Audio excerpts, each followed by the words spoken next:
नमस्कार मित्रों। आज का वीडियो इस इश्यू पर है कि जहाँ भी भ्रष्टाचार होता है तो कुछ एक बुद्धिजीवी या कुबुद्धिजीवी कहते हैं कि इसमें गलती आम नागरिकों की है, कि यदि नागरिक रिश्वत देते नहीं तो करप्शन होता नहीं। इसलिए करप्शन की समस्या का ये कुबुद्धिजीवी उपाय बताते हैं कि नागरिकों को सुधारना चाहिए, नागरिकों को कहना चाहिए कि उन्हें रिश्वत देनी नहीं चाहिए, भले अधिकारी कितना भी रिश्वत मांगे, और नागरिक यदि रिश्वत देना बंद कर देंगे तो अपने आप भ्रष्टाचार खत्म हो जाएगा। तो और इस तर्क के द्वारा वो बुद्धिजीवी जितने भी लीगल रिफॉर्म्स की प्रपोजल है उसको नजरअंदाज करने की सलाह देते हैं अपने एक्टिविस्टों को कि भाई ये जितने लोग कानून बदलने की बात कर रहे हैं वो सब बेवकूफ है, कानून बदलने की कोई जरूरत नहीं है, जो कानून है वो सब चालू रखो, सिर्फ नागरिकों को सुधारो। कैसे सुधारो कि उनको भाषण दो, उनको अवेयरनेस शब्द है कि वो सो रहे हैं उनको जगाओ, और इसके द्वारा भ्रष्टाचार कम करने की सलाह है। तो इसमें पहले ये जो अवेयरनेस शब्द है और जो सो रहे हैं उन्हें जगाओ, ये शब्द तो मैं नफरत करता हूँ इससे। ये एक सुपीरियरिटी कॉम्प्लेक्स दिखाता है और कुछ नहीं है। मैं यदि तुम्हें कहूँ कि भाई मैं जगा हुआ हूँ और तुम सो रहे हो और मैं तुम्हें जगाने आया हूँ, तो वो एक सुपीरियरिटी कॉम्प्लेक्स के सिवा कुछ नहीं है। जो आदमी कहता है कि मुझे लोगों को जगाना है, वो सर से पांव तक एक सुपीरियरिटी कॉम्प्लेक्स का पुतला है और कुछ नहीं है, क्योंकि वो मानता है कि बाकी सब लोग सो रहे हैं और वो अकेला हुआ है, वो जाग रहा है। अब नागरिक रिश्वत न दे तो रिश्वतखोरी बंद हो जाएगी, ये बात गलत है। क्यों गलत है कि कुछ एक लोग तो होंगे क्रिमिनल जो कि रिश्वत देंगे। जैसे कि मैंने आपके घर चोरी की, आप पुलिस में गए, मान लो पुलिस वाले ने बोला कि हाँ भाई एफआईआर लिख देंगे, लेकिन 1000 दो। यदि आप पैसे नहीं दोगे तो ठीक है, एफआईआर नहीं लिखेंगे तो फायदा तो मुझे हुआ, आपको तो नुकसान ही हो गया, आपका चोरी का पैसा वापस ही नहीं मिलेगा आपको। अब आपने 1000-2000 देके या ना देके किसी तरह से आरटीआई एप्लीकेशन फाइल करके 2-3-4 महीने बाद आपकी एफआईआर लिखवा लिया। अब मैं तो पुलिस वाले को पैसा देने ही वाला हूं। मैंने जो 2-5 लाख आपके घर से चोरी किया वो तो पूरा का पूरा फ्री में मिला है मुझे, और उसमें से तो मैं पुलिस को दे दूंगा कि भाई कितना चाहिए, 10%, 20%, 50%। और यदि करप्शन है तो वो पैसा ले लेगा मुझसे और आपकी एफआईआर है वो रफा दफा कर देगा। यानी कि सोसाइटी में 2-3% लोग तो ऐसे होते ही हैं जो कि रिश्वत देने को तैयार हो। कौन? क्रिमिनल। तो इस तरह से क्रिमिनल के तो बेनिफिट में है रिश्वत देना। फिर आप यदि क्रिमिनल को जाके भाषण दोगे कि भाई रिश्वत नहीं देनी चाहिए पुलिस को, यदि वो आपके भाषण सुनने वाला होता तो वो क्राइम ही नहीं करता। तो वो आपके भाषण सुनने ही नहीं वाला और आपका टाइम वेस्ट हो जाएगा। तो ये जो भाषण देने वाले हैं जो बोलते हैं कि भाई आम नागरिक को रिश्वत नहीं देनी चाहिए, तो उन्हें पहले बोलो कि भाई तू दाऊद को जाके भाषण दे। आज का आज अभी का अभी पाकिस्तान जा, डोंट वेस्ट अ मिनट। आज का आज अभी का अभी पाकिस्तान जा, दाऊद को भाषण दे कि उसे हिंदुस्तान वापस आके गुनाह कबूल कर लेने चाहिए, और दाऊद तेरी बात माने, उसके बाद तू नॉन क्रिमिनल नागरिकों को भाषण देना कि रिश्वत मत दो। और यदि दाऊद बात नहीं मानता तेरी, तो समझा तेरे पास समझाने की टेक्निक है ना, तेरे पास जादुई मंत्र है कि तू हाथ घुमाएगा या छड़ी घुमाएगा और तेरे बात कहने से बात मान लेंगे। तो जा अभी का अभी दाऊद को समझा के आ और उसको साथ लेके आ, और नहीं आता तब तक पाकिस्तान से वापस मत आना, तब तक इंडिया में अपनी शक्ल मत दिखाना किसी को, जब तक वो तेरी बात नहीं मानता। तो इन शॉर्ट क्रिमिनल जो रिश्वत देने वाले हैं, इसलिए आप रिश्वत दो या ना दो, क्राइम चलता रहेगा जब तक करप्शन चालू है तब तक। मतलब जब तक करप्शन है तब तक क्राइम को बढ़ावा मिलता रहेगा। ऐसा नहीं कि करप्शन जीरो हो गया तो क्राइम जीरो हो जाएगा, लेकिन जब तक क्राइम है तब तक करप्शन है, तब तक क्राइम को बढ़ावा इस तरह से मिलता जाएगा। अब दूसरा कि रिश्वत न देना, ये सलाह कौन लोग देते हैं? मैंने अक्सर देखा है प्रोफेसर टाइप के लोग सबसे ज्यादा सलाह देते हैं क्योंकि उनका क्या होता है कि 5 बजे उनको तनख्वाह मिल जाती है, 5 तारीख को शाम को 5 बजे से पहले तनख्वाह मिल जाती है। फिर उसके लड़के पढ़े ना पढ़े, कितने फेल हुए कितने पास हुए, कोई लेना देना नहीं। 5 तारीख को शाम को 5 बजे तनख्वाह, वो भी महंगाई भत्ते के साथ, हाउस रेंट अलाउंस के साथ सारी तनख्वाह उनको मिल जाती है। इसलिए वो लोग बोल सकते हैं 1 रुपया रिश्वत मत देना। लेकिन बहुत सारे लोग जो प्राइवेट में मेहनत करते हैं, फिर वो मजदूर हो या तो मिल मालिक हो, उनके लिए ये सलाह बेवकूफ़ी किस तरह से है कि मान लो आप फैक्ट्री चला रहे हो, तो कम से कम 15 लोगों के पास पावर है, 5 लोगों के पास पावर है कि वो आपकी फैक्ट्री पे सील लगा सके। कौन? Pollution control board, excise, customs, एक जमाने में इनकम टैक्स की भी पास पावर था। और दूसरे जो इंस्पेक्टर है प्रोविडेंट फंड वाले, प्रोविडेंट फंड इंस्पेक्टर, वो आपकी फैक्ट्री नहीं बंद करा सकते, लेकिन आपके सारे कागज कॉन्फिस्केट कर सकते हैं, अकाउंट्स वगैरह, और आपको चाहे उतने धक्के खिला सकते हैं। अब पॉल्यूशन कंट्रोल वाले बोर्ड ने आके आया और उसने बोला कि भाई हर एक फैक्ट्री वाले से हम जो भी उनका वो प्रोडक्शन के हिसाब से पैसा लेते हैं, कि हर एक फैक्ट्री से हम इस रेशियो में पैसा लेता है, उसके हिसाब से आपका 1 लाख निकलता है, 1 लाख का हफ्ता दो। और वहाँ आप बोलोगे कि 1 लाख नहीं, 1 रुपया भी नहीं दूंगा, तो दूसरे मिनट फैक्ट्री बंद करा देगा। उसके पास पावर है और उसको कुछ नुकसान नहीं होने वाला मिसयूज ऑफ पावर के होने के बाद में। वही मेरी ज्यूरी सिस्टम का सॉल्यूशन आता है कि ज्यूरी में जब ज्यूरी देखती है कि अफसर ने जानबूझ के पावर मिसयूज किया है, तो अफसर को नौकरी से निकाल देती है, कभी कभी फाइन भी करती है। इसलिए अमेरिका में अफसर अपना पावर मिसयूज करने से घबराते हैं। जबकि जिन जिन देशों में जज सिस्टम है, वहाँ अफसर और जज एक दूसरे के नाती बन जाते हैं, एक दूसरे से नेक्सस बना लेते हैं। और अफसर कितना भी पावर का मिसयूज करे, कस्टडी में किसी का मर्डर भी कर दे, तो भी जज उसको कोई पनिशमेंट नहीं देता। इसलिए पॉल्यूशन कंट्रोल बोर्ड वाला हो या एक्साइज वाला हो या कस्टम वाला हो, उसने तो फैक्ट्री बंद करा दी। अब लेबर का पैसा तो चुकाना पड़ेगा, जो इंटरेस्ट का मीटर चल रहा है वो भी चढ़ेगा, जो रेंट है उसका भी मीटर चलता जाएगा। आपने लोगों को प्रोडक्शन का कमिटमेंट देके रखा है, वो कमिटमेंट मीट नहीं कर पाए तो दोबारा आपको ऑर्डर नहीं मिलेंगे। यानी और अब आप कोर्ट में जब जाओगे, वो पॉल्यूशन कंट्रोल बोर्ड वाले ने जो फैक्ट्री बंद कराई है, तो वहां जज को तो 10 लाख देना पड़ेगा, जज या उसके रिश्तेदार वकील को, और 1-2 महीने का तो डिले हो ही जाएगा उसमें।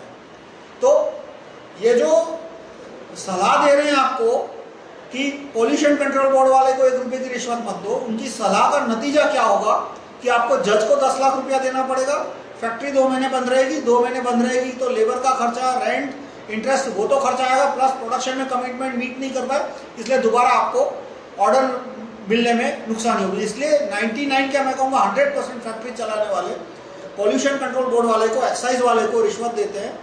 तो कोई कहे कि उनको पैसा मत देना, वो किस तरह की बात है कि मैंने आपके कनपट्टी पे बंदूक रखी और कोई आदमी आपको भाषण दे कि इस कनपट्टी पे बंदूक रखने वाले को पैसा मत देना। जिस आदमी ने कनपट्टी पे बंदूक रखी है उसको सजा करने की बात नहीं हो रही। जो बुद्धिजीवी आपको सलाह दे रहे हैं कि जज को पैसा मत देना या पुलिस को पैसा मत देना, वो ये नहीं करे कि पुलिस वाले को नौकरी के पे से निकाल देना चाहिए, वो ये नहीं करे कि जो रिश्वत मांग रहा है उसका नार्को टेस्ट होना चाहिए पब्लिक में। ऊपर से नार्को टेस्ट का तो 99% को बुद्धिजीवी विरोध कर रहे हैं। ये जितने भी रिश्वत न देने वाली सलाह देने वाले हैं, उनमें से अधिकतर लोग ह्यूमन राइट्स वाले भी होते हैं, और ह्यूमन राइट्स वाले सब नार्को टेस्ट के विरोधी है। कितना भी 100 मर्डर किए हो, 1000 करोड़ का घपला किया हो, या राजा जैसे 40,000 करोड़ का या पता नहीं कितने 1000 करोड़ का घपला किया हो, उन सबके नार्को टेस्ट का वो लोग विरोध कर रहे हैं। तो मैंने आपकी कनपट्टी पे बंदूक रखी तो मुझे जेल की सजा दिलाने के बजाय वो आपको सलाह दे रहे हैं कि आप मुझे पैसा मत दो। यानी वो आदमी जानबूझ के आपको नीचा दिखाना चाहता है, वो प्रॉब्लम सॉल्व नहीं करता। जितने लोग ये कह रहे हैं कि नागरिकों को रिश्वत नहीं देना चाहिए, गलती नागरिकों की है, वो नागरिकों को नीचा दिखाना चाहते हैं, नागरिकों का अपमान करना चाहते हैं, वो समस्या का समाधान नहीं चाहते। उसकी वजह भी है क्यों नहीं चाहते वो समस्या का समाधान। ये कहने वाले सारे लोगों का आप लिस्ट बनाओ, बुद्धिजीवियों का, और उनके रिश्तेदारों का लिस्ट निकालो, तो उनके रिश्तेदार में आपको अनेक गवर्नमेंट ऑफिसर मिलेंगे, IAS, IPS, जज, और वो नहीं चाहते कि उनके रिश्तेदारों को जेल की सजा उस तरह की बात वो कहे। अब किसी आदमी का मान लो सगा भाई या उसका कोई क्लोज रिलेटिव आईएएस है, आईपीएस है, जज है, और तुम्हें तो पता नहीं है कि उसका सगा आईएएस आईपीएस है, वरना तुम इस तरह की कड़वी बात भी शायद ना करोगे, मतलब एक तरह का सिविलिटी मेंटेन करने के लिए। और उस समय आपने बात की कि ये साले कस्टम के ऑफिसर है, वो तो बहुत पैसा मांगते हैं, पॉल्यूशन कंट्रोल बोर्ड वाले तो बहुत रिश्वतखोर है। तो रिस्पॉन्स ये होना चाहिए कि भाई जो कस्टम पॉल्यूशन कंट्रोल बोर्ड वाले पैसा आता है, आजू बाजू कैमरा रख के किसी तरह से उनके गिर पे रेट पे प्राइमा फेसी डाउट साबित करो। प्राइमा फेसी डाउट साबित होता है तो पब्लिक में नार्को टेस्ट लो, उसके सारे अकाउंट्स देखो, कितनी जमीन है उसके रिलेटिव के नाम, उसके नाम, और जो भी दूसरे मैंने कानून प्रपोज किए वो काफी लंबी लिस्ट है कि किस तरह से ऑफिसर को इन्वेस्टिगेट किया जा सकता है। ऐसा कहेंगे तो उसके रिश्तेदार को घाटा हो जाएगा, उसके रिश्तेदार को जेल भेजने की बात कर रहे हो आप डायरेक्टली या इनडायरेक्टली। इसलिए उस समय वो उसके रिलेटिव को बचाने के लिए और आम नागरिकों को नीचा दिखाने के लिए बोलता है कि तुमने पॉल्यूशन कंट्रोल बोर्ड वाले हो या एक्साइज वाले को रिश्वत दी, गलती तुम्हारी है, तुमने क्यों पैसा दिया, तुम पैसा नहीं देते तो करप्शन नहीं होता। पर यह बात वो जानबूझ के इसको नजरअंदाज कर रहा है, ऐसा नहीं है कि उसे पता नहीं है, जानबूझ के इस बात को नजरअंदाज कर रहे हैं कि यदि पैसा नहीं दिया होता पॉल्यूशन कंट्रोल बोर्ड वाले को या एक्साइज वाले को या कस्टम वाले को या जज को, तो फैक्ट्री बंद करा देता तो 3-6 महीने में कितना करोड़ों का घाटा होता, पर इसलिए पैसा देना पड़ा। ये बात है कि नागरिकों को पैसा नहीं देना चाहिए, पर यह कब तक एप्लीकेबल है? ट्रैफिक तक। जहां पे ट्रैफिक वाला क्या कर सकता है, उसने आपकी गाड़ी रोकी, 100, 200, 500 का फाइन कर सकता है और तो कुछ नहीं कर सकता। तो वहां चलो तुम बोल सकता हूं कि भाई 100 रुपया मत देना, 500 का चलन ले लो। पर जहां पर कनपट्टी पे बंदूक रखने की बात आई कि पॉल्यूशन कंट्रोल बोर्ड वाला है, वो ऐसा नहीं है कि तुमको बोल रहा है कि भाई 100 रुपये का फाइन दो वरना मैं 500 का चलन दूंगा, मतलब सॉरी 100 रुपया रिश्वत दो वरना मैं तुम्हें 500 का फाइन करूंगा। उसके पास पावर क्या है कि भाई मुझे 100 रुपये की रिश्वत नहीं दी तो मैं तुम्हारी फैक्ट्री बंद करा दूंगा 3 महीने के लिए, 6 महीने के लिए। आपके खिलाफ किसी ने सच्ची या गलत कंप्लेन की, झूठी कंप्लेन भी हो सकती है, और यदि आप बोलते हो जज को कि मुझे बेल चाहिए और बेल का मैं पैसा नहीं देने वाला, जो भी रिश्वत होती है 20,000, 25,000, 50,000 जो भी भाव चल रहा हो, तो ऐसा नहीं है कि आपको वहां पे 1,00,000, 2 लाख का फाइन होगा। बेल डिनाई हो जाएगी तो जब तक केस चलेगा, साल, 2 साल, 6 महीने, जितना भी केस चले, तब तक आपको बेल नहीं मिलेगी। तो यदि आप एनआरआई हो और किसी ने आपके सामने गलत केस फाइल किया किसी भी मुद्दे पे, जैसे कुछ, मैं तो काफी कोर्ट में जाता रहता हूँ और वहाँ स्टडी करता रहता हूँ कि एनआरआई हस्बैंड था और कुछ झगड़ा हुआ होगा वाइफ के साथ, वाइफ के फैमिली मेंबर के साथ, तो सीधा 498 का केस डाल दिया, दहेज वाला कानून बोलते हैं 498A, और उसमें सिर्फ इतना ही बोलना होता है कि दहेज के लिए मुझे मुझ पे टॉर्चर हो रहा है, तो जब तक बेल न मिले तब तक जेल हो गई, और डिपेंडिंग ऑन द पर्सन, जज है वो 1 लाख से लेकर 10 लाख रुपया तक मांगते बेल देने का। तो एनआरआई है वो, यदि वापस टाइम से नहीं जाता तो उसकी नौकरी चली जाएगी, वो यदि 1-2 साल जेल जाता है तो उसका ग्रीन कार्ड कैंसिल हो जाएगा, क्योंकि ग्रीन कार्ड में कुछ रूल है कि हर एक साल में मिनिमम, साल में 1-2 दिन या पता नहीं कितना भी मिनिमम अटेंडेंस चाहिए अमेरिका के अंदर। तो यदि 1 साल तक उसको बेल नहीं मिली तो उसका ग्रीन कार्ड कैंसिल हो जाएगा, तो उससे मुंह मांगा पैसा ले लेते आप। इसमें जाके तुम सलाह दो कि भाई बेल का पैसा मत देना, बेल के लिए जज को रिश्वत मत देना, तो ऐसा नहीं है कि आपने बेल के लिए 1 लाख नहीं दिया तो 2 लाख का गवर्नमेंट को फाइन होगा, गवर्नमेंट आपको फाइन करेगी, सीधा आपका ग्रीन कार्ड कैंसिल हो जाएगा, यूएस की नौकरी चली जाएगी, यूएस में जो प्रॉपर्टी है वो भी लफड़े में आ जाएगी, करोड़ों का नुकसान हो सकता है। और इसलिए वो आदमी मजबूर होके, जो भी रिश्वत मांगी जाती है, पुलिस मांग तो 50,000 लाख मांगती है, जज 50,000 लाख मांगता है, वो मजबूरी में आके दे देता है। तो किसी आदमी को कहना मैं किसी की कनपट्टी पे बंदूक रख के बैठा हूं और उससे पैसा मांगता हूं और वो आदमी मुझे बटुआ दे देता है, तो जिस आदमी ने मुझे बटुआ दिया उसकी बिल्कुल गलती नहीं होती, गलती सिर्फ क्रिमिनल की है, क्योंकि वो पोजीशन ही, वो एलिवेटेड पोजीशन पे, वो पावर की पोजीशन पे।